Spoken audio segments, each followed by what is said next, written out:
Hello everyone, welcome to the channel. I'm Aniket, and like a lot of other techies, I have a habit of holding on to used hardware for far longer than I probably should.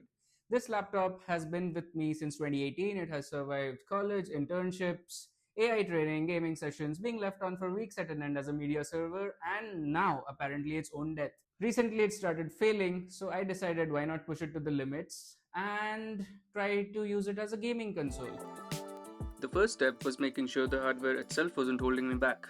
Over the years, I've upgraded the RAM, swapped in faster SSDs, replaced the thermal paste. None of these upgrades particularly exciting on their own, but together, they help keep the laptop usable and reduce a lot of performance issues that accumulate over time. Think of it less as making the laptop faster and more as helping it age gracefully. So the config I'm running here is an i7 8th Gen, a GTX 1060M. It came with 16 GBs of RAM, but I have upgraded it to 24. On top of that, it only came with 256 gigabytes of SSD storage, which I have now upgraded to 2 SSDs, 1 TB and 500 GBs each. Once the hardware was sorted, next came software tuning. Since this machine is thermally limited, getting maximum performance isn't really about overclocking, it's about efficiency. I use ThrottleStop to undervolt the CPU and keep boost clocks stable under load. You need to go into your FIVR settings. I've set my CPU and CPU cache core voltage to -140 because that's what gives me a stable setup. You do the same with the CPU cache. All you need to do is set a speed shift EPP to a value which can sustain boost clocks on your machine. I was getting 3 GHz. Now it's time for the GPU. I'm using MSI Afterburner for this. All you need to do here is go into your curve editor, flatten the curve next to whatever voltage you want to cap your GPU frequencies at. For me it was 900 millivolts because that's how I got games to run stably on my system. After I was done with the curve editor, I set the clock frequency a little higher than what the base clock was on my GTX 1060.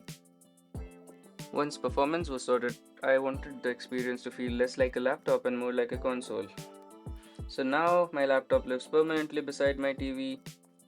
All you need to do is switch inputs, grab your Xbox controller, Steam launches directly into big picture mode, and no desk required, no keyboard required, and no Windows desktop updates staring back at your face.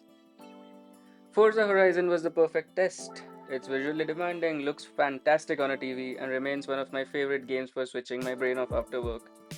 And it's also the perfect challenge because it was released about yesterday.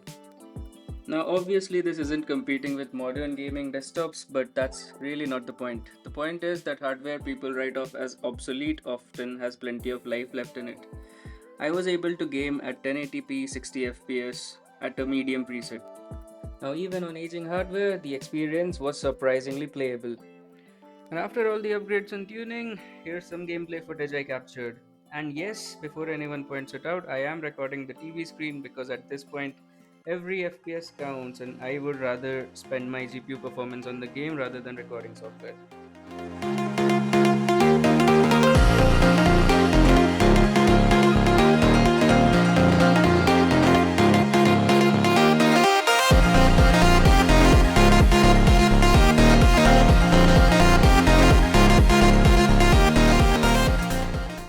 Now, will this machine survive another year? Honestly, I do not know if it's gonna boot tomorrow, but until then, it's gotten a second life as a gaming console. This is my first YouTube video, so if you liked it, please hit that like button, subscribe if you want to stay for more content, and thanks for watching.